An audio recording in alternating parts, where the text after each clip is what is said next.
Well, we have very little information about what thought is. In fact, it's not even very clear how you could have such information.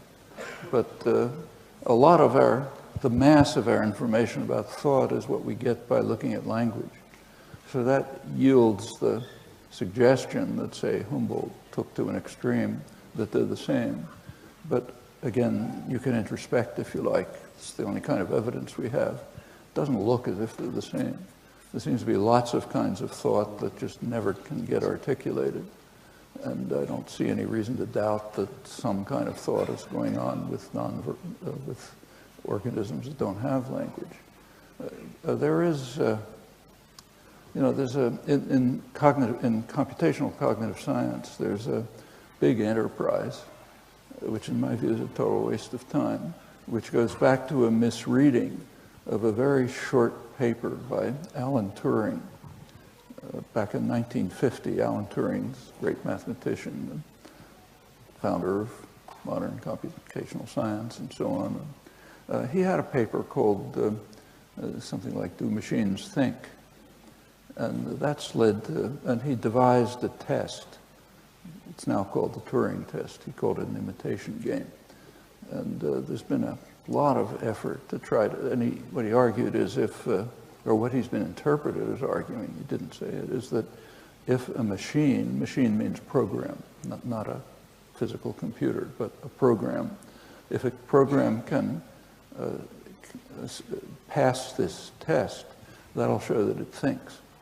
And if you're an employee of IBM, you get paid to construct Watson and other huge programs that are supposed to pass the test. You know, they defeat people in chess or Jeopardy or something. And you can get $100,000 if you pass if you construct such a program. There's one line in Turing's paper which seems to have been ignored. What he said is, the question whether machines think is too meaningless to deserve discussion. Okay, and he's right. The question whether machines think is like asking whether submarines swim, let's say. If you want to call that swimming, yeah, they swim. If you don't want to call it swimming, they don't. But it's not a factual question. It's do humans fly? I think in Japanese they do, somebody told me, but in English they don't. But these are not factual questions. They're questions about how we want to use the word.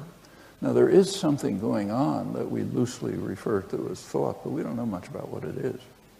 And we'll never find out as long as attention is restricted to what's accessible to consciousness. Some of you may know that there are recent experimental results showing that decisions about, say, motor action, like whether to pick this up, that the decision is actually made microseconds before you're aware of making the decision. That's been misinterpreted as an argument about freedom of will. It has nothing to do with freedom of will. What it means that decisions are made in a way that's inaccessible to consciousness. Okay, I don't think that should surprise anyone who's alive and has ever thought about what they do. But it is contrary to a widely held dogma. And I think that dogma has to collapse if we're going to learn about these things.